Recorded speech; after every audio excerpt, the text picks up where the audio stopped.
Two-step equations, algebra. Let's get going. My name is Jason Jacobs. I'm going to teach you all about two-step equations. Here we go. 3x plus 5 equals 29. So in order to figure out what x is, you guys got to be like a private investigator, right?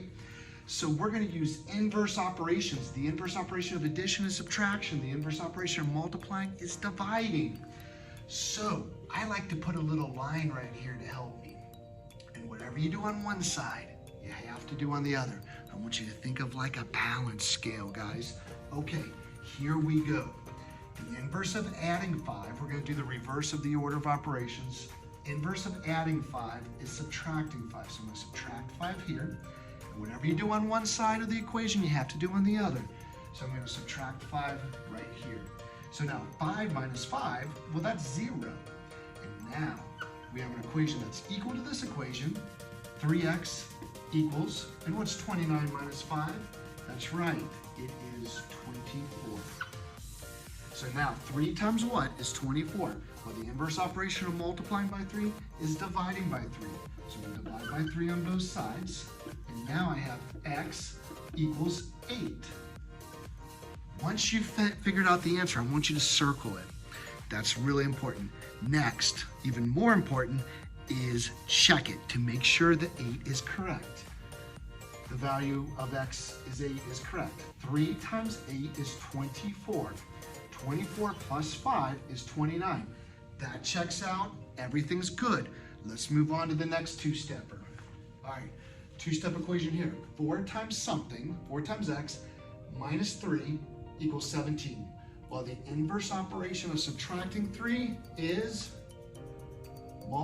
adding 3. So we're going to add 3 to this side of the equation, cancels. Add 3 to this side of the equation. Whatever you do on one side, you have to do on the other. Now, we have 4x equals 17 plus 3 is 20. So 4 times what is 20? Well, the inverse of multiplying by 4 is dividing by 4. So you divide with the fraction, divide by 4 on both sides, and we get x equals 5. Remember to circle the value of x. X is 5. Now, very important, ask yourself, does this make sense? How do we decide if it makes sense?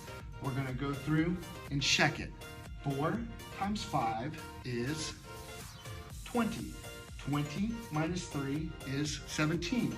This checks out. This is good. Hey, let's just go over a little vocabulary. Coefficient, variable, constant, okay? On this side, it's an expression, but the whole thing is an equation, okay? Because an equation has an equal sign.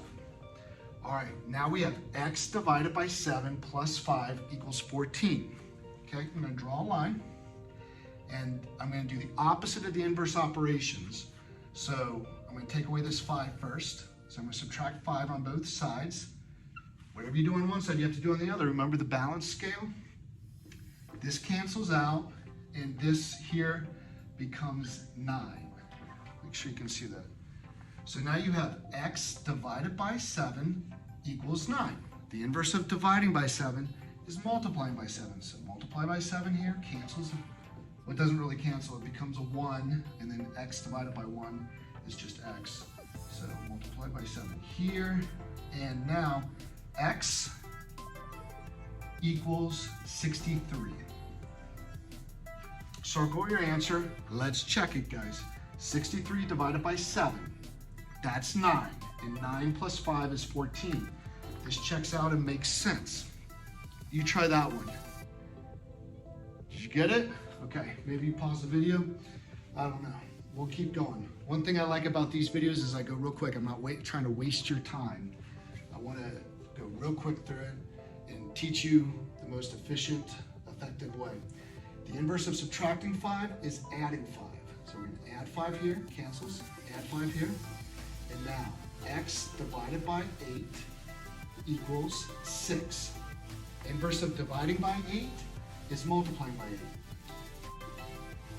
Whatever you do on one side, you have to do on the other. X equals 48. Circle your answer. Now, see if it makes sense. Let's check. 48 divided by 8 is 6. And then 6 minus 5 is 1. It checks. You guys can do this, okay? I believe in you. Follow these steps, follow all the steps, as annoying it is to write it all down. The process is actually kind of fun, I think. But you got this, guys. My name's Jason Jacobs. Let me know if I can help you with your math. I've got hundreds of videos online of how to do math. Anything you can think of. You got this. Bye.